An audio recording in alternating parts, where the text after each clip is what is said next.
Children and my dear friends, आशा करता हूँ कि आप सभी अच्छे स्वास्थ्य के साथ होंगे।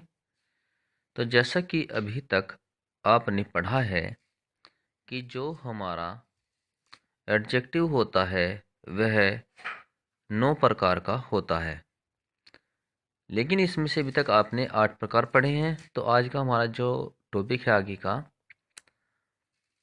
वो है एक्सक्लामेटरी एडजेक्टिव।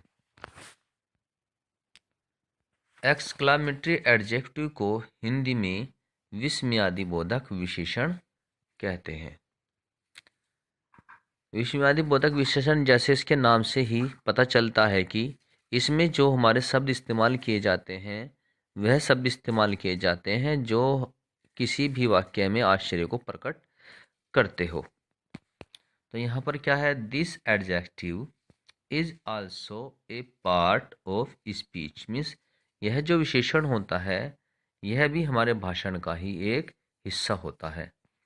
दिस एडजेक्टिव, यह विशेषण, इज यूज्ड, इस्तेमाल किया जाता है, टू शो, दिखाने के लिए, आर इमोशंस, मीन्स हमारी जो भावनाएं होती हैं उन्हें दिखाने के लिए इस्तेमाल किया जाता है। So it is use, so means इसीलिए, इट इज़ यूज, यह इस्तेमाल किया जाता है विद ए नाउन, एक संज्ञा के साथ। तो इसीलिए इसका इस्तेमाल एक संज्ञा के इस्तेमाल के साथ में इस्तेमाल किया जाता है। और exclamatory adjective is use to express surprise. देखो यहाँ पर हमने शॉर्टकट फॉर्म ली है उसकी, कितना बड़ा ना बोलकर हमें बोला है कि जो एक्सक्लेमेटरी एडजेक्टिव होते हैं इनका इस्तेमाल आश्चर्य को प्रकट करने के लिए किया जाता है। ठीक है, तो इन दिस, इसमें we make sentences in the form what, तो इसमें जो वाक्य होते हैं वह बनाए जाते हैं व्हाट से, जो कि आश्चर्य को प्रकट करते हैं। तो जैसे कि भी हमने आपको बता दिया है कि जो एक्सक्लेमेटरी विशेषण होता है वह हमेशा आश्चर्य को प्रकट करने के लिए किया जाता है, और जो वाक्य होता है वह व्हाट से स्टार्ट होता है इसमें। तो यह विशेषण भी एक भाषण का हिस्सा है। इस विशेषण का प्रयोग अपनी भावनाओं को दर्शाने के लिए किया जाता है, अतः इसका प्रयोग संज्ञा के साथ किया जाता है। या अब कह सकते हैं कि जो विस्मयादि बोधक विशेषण का प्रयोग आश्चर्य व्यक्त यानी कि एक्सप्रेस करने के लिए किया जाता है। इसमें हम वाक्य के रूप में बनाते हैं, वो भी क्या से, मीन्स हम जो वाक्य से बनाते हैं वह क्या से बनाते हैं, जैसे कि आप यहाँ पर देख सकते हैं। जैसे तो इसमें व्हाट का इस्तेमाल सबसे शुरू में किया जाता है, उसके बाद हम ए या एन, मीन्स वह संख्या में कितना है। ठीक है, अगर कोई भी शब्द, कोई भी शब्द या एडजेक्टिव किसी नाउन किसी भी वोवल से बना हो तो उससे पहले हम एन का इस्तेमाल करते हैं, या फिर वह भले ही किसी कॉन्सोनेंट से बना हो, लेकिन अगर उसका उच्चारण किसी वोवल से शुरू होता हो तो हम उससे पहले एन का इस्तेमाल करते हैं। और ऐसे ही जब हम बात करते हैं ए की, तो एक के साथ भी यही कंडीशन बनती है कि अगर कोई वर्ड कॉन्सोनेंट से बना हो तो उससे पहले हम ए का इस्तेमाल करते हैं ए के लिए। नहीं तो अगर कोई शब्द जो कि किसी वोवल से बना हो लेकिन उसकी जो आवाज़ है वह किसी कॉन्सोनेंट जैसी सुनाई देती हो तो उससे पहले हम ए का इस्तेमाल करते हैं। तो यहाँ पर हमने देखा है कि ए या एन के बाद एडजेक्टिव इस्तेमाल होता है, तो एडजेक्टिव आपका जो विशेषण है वही होता है। उसके बाद हम सब्जेक्ट मीन्स नाउन का प्रयोग करते हैं या फिर अपने प्रोनाउन का प्रयोग करते हैं। उसके बाद हम वर्ब का इस्तेमाल यानी क्रिया का इस्तेमाल करते हैं और उसके बाद हम अपना जो विस्मयादि बोधक चिन्ह होता है जिसे एक्सक्लेमेटरी साइन के नाम से जानते हैं, इसको हम लगाते हैं, क्योंकि यह जो साइन होता है यही बताता है कि हम वहाँ पे आश्चर्य प्रकट कर रहे हैं। जैसे कि आप यहाँ पर एग्जाम्पल देख सकते हैं, व्हाट एन आइडिया। देखो व्हाट से शुरू हुआ, उसके बाद एन और उसके बाद आइडिया जो है आपका एक एडजेक्टिव है, तो ये हो गया what an idea. What an idea इसको कहते हैं क्या विचार है। क्या है? क्या विचार है। जो आइडिया है यह आपका एक विशेषता भी हो गया और साथ में ही हमारा एक नाउन भी हो जाता है। देखिएगा यहाँ पर, what a piece of work is man. ठीक है, what a piece of work is man. देखिए, आदमी क्या काम करता है। What a piece of work is man, आदमी क्या काम करता है। तो अब देखेंगे हम कि जो हमारा एडजेक्टिव था वह कंप्लीट हो चुका है, लेकिन जैसे ही हमारी जो आजकल की मॉडर्न इंग्लिश चल रही है, इसमें जो हमारा एडजेक्टिव होता है उसमें 3 टाइप और भी बढ़ जाते हैं। तो चलिए आज उनमें से एक टाइप हम देख लेते हैं। तो जो नेक्स्ट टाइप है, नेक्स्ट जो हमारा टाइप है वह है एम्फैटिक एडजेक्टिव।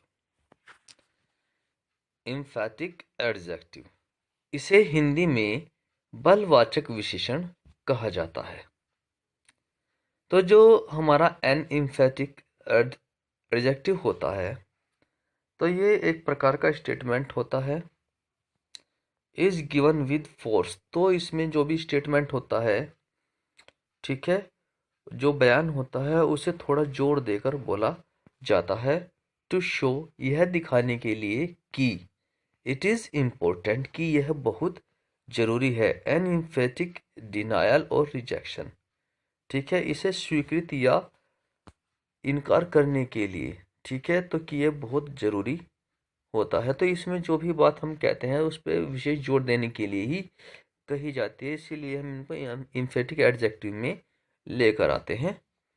तो इसमें जो कुछ वर्ड होते हैं इसमें, जैसे आउन, सच, सेम और वेरी, तो ये कुछ ऐसे वर्ड इसमें इस्तेमाल किए जाते हैं। एक जोरदार जो बयान होता है, उत्तर आदि बल के साथ यह दिखाने के लिए दिया जाता है कि यह एक जोरदार इनकार या अस्वीकृति महत्वपूर्ण है। अपना, ऐसा, वही या बहुत, ऐसे कुछ वर्ड है जो इस एम्फेटिक एडजेक्टिव को दर्शाते हैं। तो यहाँ पर मैंने पहले कहा है कि इसमें जो वाक्य होगा या इसमें जो शब्द इस्तेमाल होगा वह इस बात के ऊपर जोर देगा कि यह काम करना ही करना है। ठीक है, तो इसीलिए हम इसको एम्फेटिक एडजेक्टिव कहते हैं। तो इसमें हम कुछ एग्जाम्पल देखते हैं, जैसे his response was immediate and emphatic. देखिए, हिज मीन्स होता है उसकी, रेस्पॉन्स का मतलब होता है प्रतिक्रिया, वाज मीन्स थी, इमीडिएट मीन्स तत्काल, एंड मीन्स और, एम्फेटिक मीन्स जोरदार, कि जो उसकी प्रतिक्रिया थी वह तत्काल और जोरदार थी। ठीक है, तो नेक्स्ट है यहाँ पर, I answered both questions. I means मैंने, आंसर मीन्स जवाब दिया, बोथ मीन्स दोनों, क्वेश्चन मीन्स प्रश्नों का, मैंने दोनों प्रश्नों का जवाब दिया। विद एन एम्फैटिक, जोरदार तरीके से, कैसे? यस मीन्स हाँ, हाँ के रूप में। तो ये तो हो गया है कि जब हम एम्फैटिक शब्द का डायरेक्ट यूज करते हो, लेकिन यहाँ पर मैं आपको बताऊं कि इसमें जैसे किसी भी बच्चे की माँ अगर ये कहती है कि आपको शाम होने से पहले आना ही आना है, तो वहाँ पर उस चीज़ पर भी हम जोर देते हैं। जैसा कि आपको अपना काम जो वह है समय से ही करना चाहिए, कि 2 बजे तक ख़त्म करना ही करना है। ठीक है, तो ऐसे जो वाक्य होते हैं उनमें हमारा एम्फेटिक एडजेक्टिव यूज किया जाता है। ठीक है, it is very important to come in the evening या बिफोर इवनिंग मीन्स यह बहुत ज़रूरी है कि आप शाम से पहले लौट आए। ठीक है, तो ये यहाँ पर जो हम जोड़ दे रहे हैं किसी बात पर, तो ये जो जोड़ देने के लिए शब्द होता है, जैसे हमने वेरी कहा है अभी, तो ये जो वेरी शब्द है यहाँ पर हमारा एम्फेटिक वर्ड हो गया है। ठीक है, एम्फेटिक एडजेक्टिव। तो आज का हमने टॉपिक पढ़ाया आपको कि जो हमारे नो टाइप होते हैं एडजेक्टिव के, वो कंप्लीट हो चुके थे। लेकिन हमने कहा कि जो हमारी मॉडर्न इंग्लिश है, इस मॉडर्न इंग्लिश में हमारे 12 टाइप होते हैं। तो 12 टाइप में से हमने आपको मतलब कि अभी तक हमने 10 पढ़ा दिए हैं, आगे के जो 2 रह गए हैं हम उन्हें आपको कल पढ़ाएंगे। आज के लिए इतना ही। तो चलिए आज का हमारा जो सेंटेंस लेते हैं उसका हम इस्तेमाल कैसे करते हैं यहाँ पर देखेंगे। यहाँ पर जो आज का हमने वाक्य लिया है वह लिया है वुड यू लाइक। इसका मतलब होता है क्या आप पसंद करेंगे। टू हैव मीन्स लेना। क्या आप लेना पसंद करेंगे? क्योंकि जब आपके घर पर मेहमान आते हैं, ठीक है, या फिर आप कहीं पर जाते हैं और उनसे आप बातचीत करते हैं और उनसे आप कुछ पूछना चाहते हैं कि वो क्या लेना पसंद करते हैं, तो आपका जो वाक्य होता है वह होता है would you like to have. ठीक है, would you like to have. Would you like to have इसका क्या मतलब होता है, क्या आप लेना पसंद करेंगे। अब हमें इतना बोलने के बाद जैसे कि आपको एक कप चाय पूछनी है, तो would you like to have a cup of tea. क्या करेंगे? एक कप ऑफ टी। तो इसका क्या मतलब हो जाएगा, क्या आप एक कप चाय लेना पसंद करोगे। उसके बाद आपका जो ये प्रश्न पूछना है, तो इसमें प्रश्नवाचक चिन्ह जरूर लगाते हैं, लेकिन बोलने में तो नहीं लगाते हैं, लेकिन इससे पता चल जाता है कि आप वहाँ पे क्या पूछ रहे हैं। तो would you like to have a cup of tea, क्या आप एक कप चाय लेना पसंद करोगे। तो इसी वाक्य को हम कई बार इस्तेमाल कर सकते हैं। जैसे would you like to have some banana, क्या आप कुछ केले लेना पसंद करोगे यानी खाना पसंद करोगे। ठीक है, would you like to have some snacks, कि आप कुछ नाश्ता पानी लेना पसंद करेंगे। तो यहाँ पर इस प्रकार से हम वुड का प्रयोग करते हैं, would you like to have का। ठीक है, तो यहाँ पर हमने देखा कि किस प्रकार से इसका वुड का इस्तेमाल करेंगे। ऐसे ही हम और भी कह सकते हैं वाक्य would you like to have some coffee please, क्या आप कुछ कॉफ़ी लेना पसंद करेंगे या पीना पसंद करेंगे। फिर आप इसके बाद में एक वर्ड और लगा दीजिए, प्लीज़ मीन्स होता है कृपया। प्लीज़ मीन्स कृपया, कृपया प्लीज़, PLEASE प्लीज़। ठीक है, तो यहाँ पर जो हमने आपको वाक्य सिखाए हैं उनका इस्तेमाल रेगुलर करेंगे तो आपको वो उनकी प्रैक्टिस हो जाएगी। इससे आपको जो स्पीकिंग है उसमें भी आपको ज़्यादा से ज़्यादा हेल्प मिलेगी। तो आज के लिए इतना ही। Thank you, have a nice day.